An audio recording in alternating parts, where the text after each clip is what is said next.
are if, I'm 75 now, I still try to keep up with my former self, but it's not easy. How do you do that? Well, I get up every morning, I go walk 5 miles, I come home, try to eat right, then, I have another exercise program in the afternoon, I do my aerobic stuff on the treadmill and do a little bit of martial arts stuff and very, very light weights and stretching.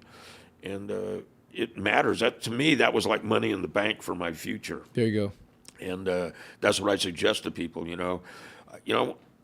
a lot of partying when I was younger, but I always knew the party had to come to an end. Mm-hmm. Sunday morning, the party was over for me. Mm-hmm. Unfortunately, a lot of my brothers, people that are not here anymore, in fact, they're just about all gone. They didn't pace themselves, if you will. This feeling of invincibility that you're talking about too, I would imagine, going in and putting your patch down and saying I'm out, and then the difference. I was. Can you just sort of explain? I had been building up to it. I didn't discuss it with anybody, nobody. Absolute solo decision. My son was walking up to the door of the clubhouse. I can remember it. I said, I need to talk to you, son. And I put my arm around him, and we walked up the street. And I said, I'm hanging it up tonight. And he said, how old was he? Probably late 20s. And was he a member? Yeah, he was a member. He was a member. And I said, I'm hanging it up tonight. He goes, what? And I go, look, man. I said, I've come to terms with a lot of things. And I said, this is not the club I joined. And I said, I can't do it anymore. And I said, people aren't sharing my vision. I go, when you are a leader, you share your vision with the people behind you. And when they no longer share that vision, maybe you're not a leader anymore. And I said, it's time for me to reevaluate where I'm heading in this journey I'm on. And my mind's made up. I'm gonna hang it up. So I went in. Where was he at with that? He just kissed me and said, hugged me and said, okay, Dad, you know best. I know you know what you need to do for yourself. And he walked in there, and I now stood up, announced to the club what I was doing. Initially, they thought that I was stepping down as president. And I said, no, that's not what this is. I said, I'm stepping down. And I took my patch off and I folded it like a flag, and I looked around the room and I didn't see anybody I wanted to hand it to. I wanted to exclude my son. I didn't think he should be part of that decision, and I laid it on the corner of the table, and I said, if anybody's got anything to say it now. And nobody said anything. It was very sad, very emotional, and I'll tell you, the walk from my chair, I always sat in a chair against the back wall. It was the president's chair.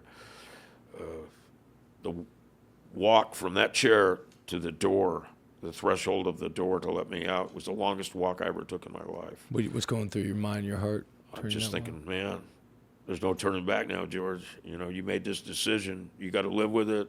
And what does that entail? Like, in that moment, what did you think living with it entailed? I thought that, foolishly, I thought that I would be able to go about my business. Wasn't sure, John. About a week and a half, I got a phone call from the new president of the charter, and he said, we've been doing a lot of thinking, and we've decided to change your status. You're now out bad. You can have absolutely no contact with any club members, and they can't contact you in any way. And I said, well, I said, it's kind of interesting. I said, at least the government always gave me the opportunity to answer to the charges. They go, you guys aren't even going to give me the opportunity. And he said, that's not the way Sonny wants it. And Sonny and I had been at odds, and despite that, I respected the man till the end. I didn't agree with him. What was the crux of your disagreement? Political decisions. I guess the biggest disagreement was Sonny felt there were two sets of rules for the entitled members, and then you had your general membership. Can you be a little bit more specific? Like what are those different rules? He did what he wanted. I really, John, I can't make it any more clear than that. I mean, I'm working on a new book and defining the differences in our leadership styles. It's not I'm not slinging mud at him. I got a phone call. Maybe this can explain a little bit. I got a phone call the night before he died. I was not allowed to have any contact with any club members, but I have had since I've been gone. People write me and call me, and I certainly keep it in confidence. I don't want to get them in trouble because it was, a kick out of the club if you got caught communicating with me. And he said, the person on the other end, he basically said, "You recognize with this voice?" And I said, "Yeah." And we kind of had banter back and forth. I teased him. I said, "Yeah, it's my rabbi." And, we just went back and forth and joked. And he said, "I got something to tell you." And I said, "What's that?" He goes, "If you're going to reconcile with Ralph," that's what we, close circle of friends call him. "So if you're going to reconcile with Ralph, you better do it because he's not going to last much longer." And I stayed up the rest of that night and drinking coffee and thinking. And I decided against calling him because,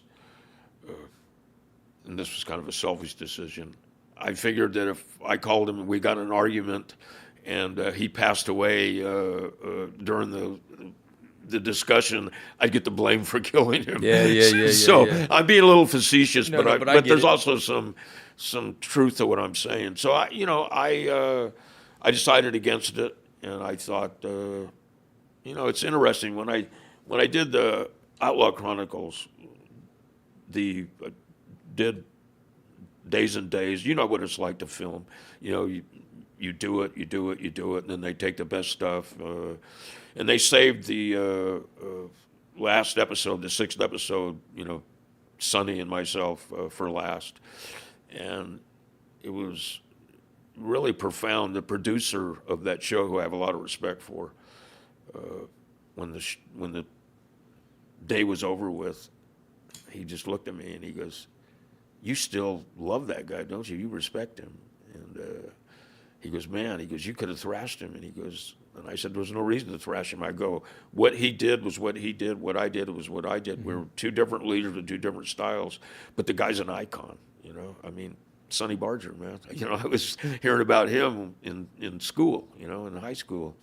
And the guys I hung out with. I hung out with a young outlaw bike club called the Question Marks, who were endorsed by the Hells Angels.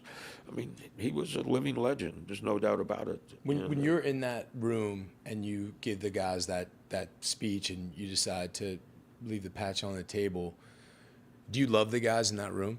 Sure. Yeah. I I dream about those guys, John. I mean, I had some profound dreams. I have profound dreams anyways. I always have my whole life. But, I had dreams of the older guys that had passed on to the other side, going, "I can't believe you did it, man." And then I would have young guys in the dreams coming to me, asking me questions. And I go, I can't give you the answers. I'm not in the club anymore. And, I would wake up and, sometimes I wake up violently, very profound, intense dreams. I don't have them like I did, but I still have those dreams. When you talk about like the '80s and being in that LA chapter and the war with the Mongols, '70s, yeah. Okay, then the '70s. Can you just? I know this is something. I know you don't want to do it. It's something that's been sort of romanticized and people, but like what?